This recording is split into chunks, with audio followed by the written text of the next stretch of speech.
Hey guys, Barman here, and welcome to my new series, Battlefield 3 for Beginners.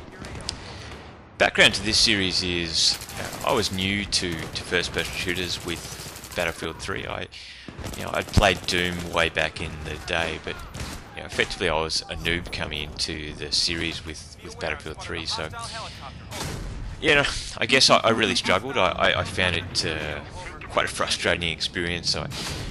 I died a whole lot, so my kill-death ratio was appalling. Score per minute was unbelievably low, so I really didn't feel like I was contributing to the team. And since then I've played quite a bit. I've learned a whole lot, and there's I think there's a whole lot of little tips and tricks and things that can make you an effective player, a much more effective player in the game than. This series is targeted at that people like me, I guess, who perhaps are feeling a little bit frustrated with the game and trying to find ways to be more successful. And I think also people in the intermediate and advanced, there'll be tips and tricks and things that I'm passing along that I think should be of use to them as well.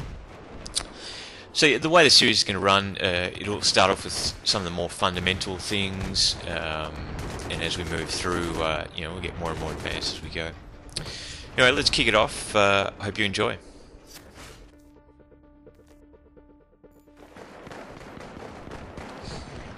Okay, so one of the things I just want to start off with, really basic things, and I think we look at the different kits in the game. I think it's quite important that people really understand, what roles the different kits can play. So we've got the four kits. We've got Assault, Engineer, Support, and Recon. Assault, you'll often hear people referring to Assault as a medic, and really that's the role of the Assault class in the game. Yes, they're supposed to be playing forward and aggressive, but they're also there to heal and revive their teammates. So you've got two key things for that. You've got the med kit and the defib. So med kits, pop down a med kit and you heal not only yourself but players around you. The defibs are really there to revive players that have gone down. Engineer, really the vehicle specialist of the game. So Battlefield 3 is a really vehicle oriented game. So engineers are quite crucial. Looking for a kit to start off with, if you can't decide, I'd go engineer just because you're going to be more useful more of the time. Even infantry maps, engineers can be quite effective. So so engineer vehicles, they've got repair tools, so that's there to help repair friendly tanks, any friendly vehicles that are damaged. You've also got the rockets that are more offensive. You've got mines as well that are offensive against the opposition vehicles.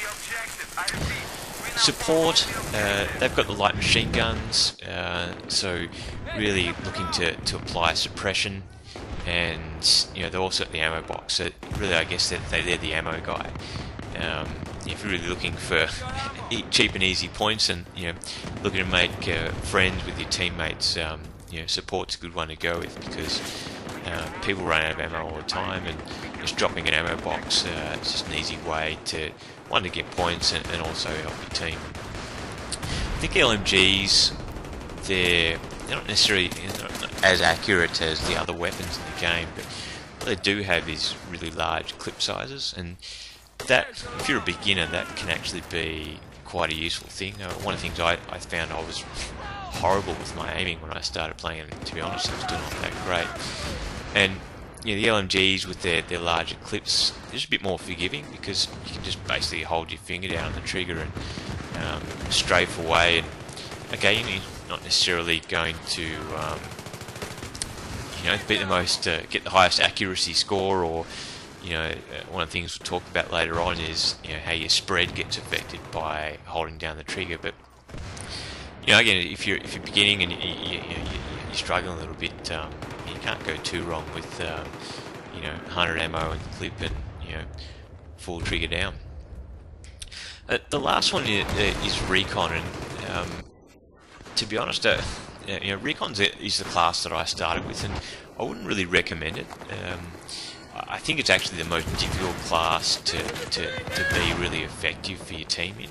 I think once you master it, yeah, you can be highly effective, but it's actually really difficult, and I think a lot of people make the same mistake that I did, and so recon, I can snipe, I can sit back in a mountain somewhere up on a hilltop and just shoot people and it'll all be easy. But particularly I play console, and I think it's quite difficult to be accurate with the game controller, and so sniping itself isn't necessarily that easy, and you'll find as a beginner also with poor situational awareness and so on, people will just creep up on you and you'll get knifed in the back, and tanks will drive over you and things like that, and it's not the right class, I don't think, to really to begin with. I think I'd go with any of the other three first, and then when you start to get more comfortable with the game, I'd look at recon as something as more of a challenge to tackle as you get more advanced. Of the other three, I think I mentioned engineer. Battlefield 3 is a real vehicle-oriented game. There's a couple of them. Metro's an infantry-only map, and there's a couple of the maps that perhaps are less vehicle focused, like Grand Bazaar and Second Crossing and those. But by and large, if there's if you're playing a game, there's going to be a vehicle involved. So if you're an engineer, then you can be repairing vehicles, you can be taking out enemy vehicles, and also the carbine guns that you get, it can be quite effective for close quarter combat. It's mostly to do with they get less of a penalty when you're moving and firing than some of the big weapons, and we can go into that as we go through the series. So I think if you're looking for a class to begin with, I'd pick engineer. So having said that, I think yes, ideally you start to become good at all the classes, but I'd recommend you go with one initially. Pick one and stick with it until you really feel you've got to a level of competency with that class.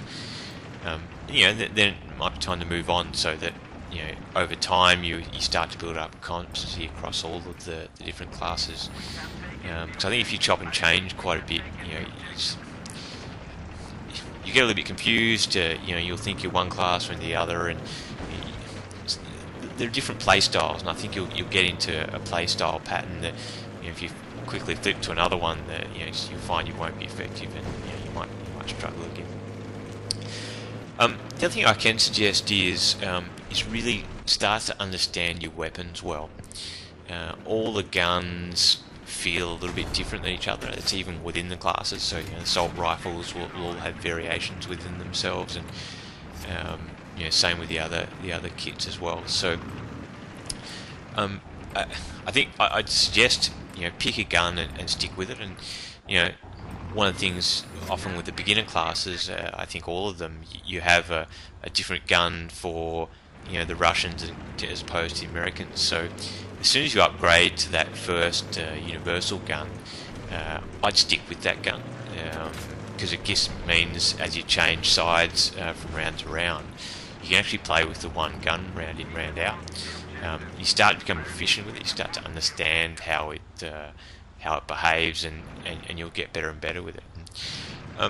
Associated with that, there's a great site. If you're not aware of it, it's the Symthic site, and I'll put a link to that on the page in the video. But I might pop up a screenshot here if I can. There's a whole bunch of data on this site, which really goes into detail. If you extract it straight from the game file, so you know that it's accurate. There's just a whole lot of stuff here that I guess will help you understand the guns better. There's things like rate of fire, accuracy while moving, clip size, reload times, all those things that really affect the way that the gun plays. And so, play with the gun in the game, and you'll get like an instinctive feel for how it's working and how it's not. but also go and read and check out the Symthic side and actually get some real hard data as well. So you've got sort of like the intuition and the hard data, and combine them, and I think that together means you become highly effective with that weapon. Of course, change it up. Once you feel you've got the handle of a weapon, you really understand it well. I mean, sure, experiment with the others, but I think if you chop and change guns all the time without really getting to know them, I think it'd be much less effective with their use. So I think that to kick us off, that's a fair bit of of information there. There's different kits, different guns. There's the Symthic site. It's not a bad start. I think subsequent videos we'll start to get into a bit more detail around things, but I think I think that's where we'll leave it for now. So if you like this stuff, let me know. Leave comments. If you find something I should be doing better, differently, or whatever, I'm happy to receive feedback, because I want this series to improve as I go through. All right, thanks guys.